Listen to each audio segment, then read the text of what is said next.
आज है मेरी ओरछा ट्रिप की सेकेंड डे। सुबह उठ के अच्छे से नहा धो के मैंने रेडी हो गई एंड उसके बाद ब्रेकफास्ट करके अराउंड 10 बजे तक मैंने चेकआउट कर लिया मेरे होम स्टे से। धूप काफ़ी ज़्यादा होने की वजह से मैंने ये सोचा था शायद मैं थक जाऊंगी घूमते घूमते, इसलिए मैंने पास में एक हॉस्टल बुक कर लिया जहाँ पर मेरे को 200 रुपीज़ चार्ज किए थे पर बेड के लिए।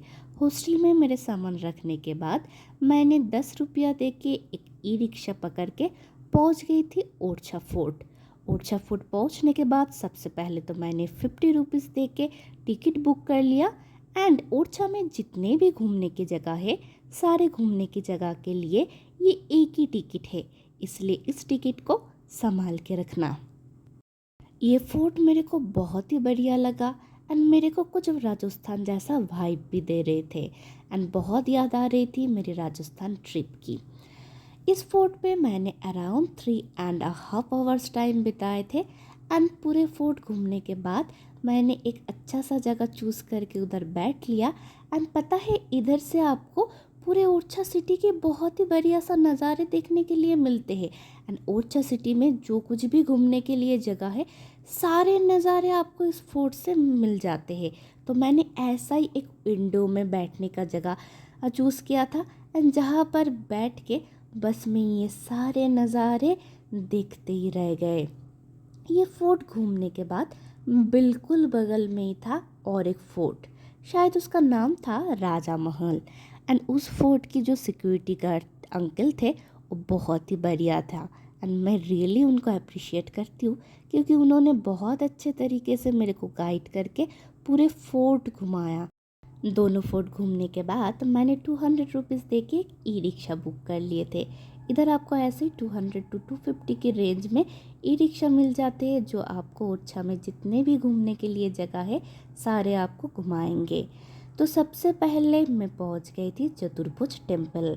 चतुर्भुज टेम्पल ओरछा फोर्ट की बिल्कुल ऑपोजिट में ही है, तो उधर तक जाने के लिए आपको ई रिक्शा का ऐसे भी कोई ज़रूरत तो होते नहीं है, आप पैदल भी जा सकते हो।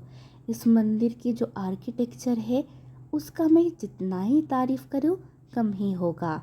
ये विष्णु देव की मंदिर है एंड इधर जाके मेरे को सच में बहुत ही अच्छा लगा।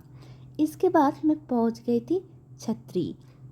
छतरी ओरछा में जो भी राजा वगैरह थे उनके समाधि स्थल है एंड उनकी याद में बनाए गए थे एंड ये बेतवा रिवर के बिल्कुल पास में है। इधर जाके 100 रुपीज़ दे के मैंने एक नाव में बोटिंग भी किए थे।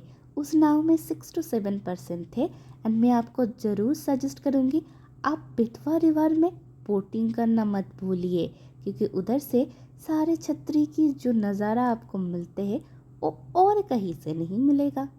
इसके बाद मैं गई थी 500 साल पुराने एक पेड़ देखने के लिए। इंडिया में जितने भी ओल्डेस्ट पेड़ है उनमें से ये पेड़ बहुत ही ज़्यादा फेमस है।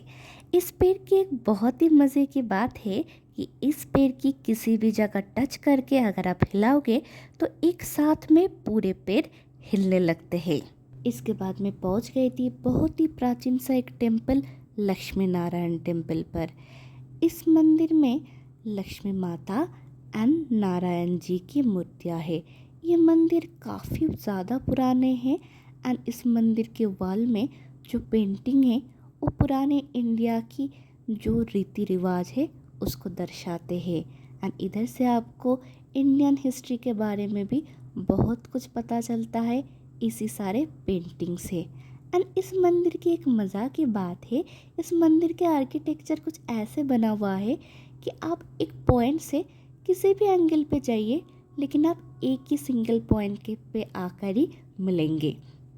इसके बाद मैं लौट गई थी मेरे हॉस्टल से सामान पिकअप करने के बाद सेम ई रिक्शा वाले भैया ही मेरे को छोड़ दिए थे राम राजा टेम्पल के पास जो ऑटो स्टैंड है उधर एंड उधर से शेयरिंग ऑटो में 60 रुपीज़ दे के मैं पहुंच गई थी झांसी स्टेशन।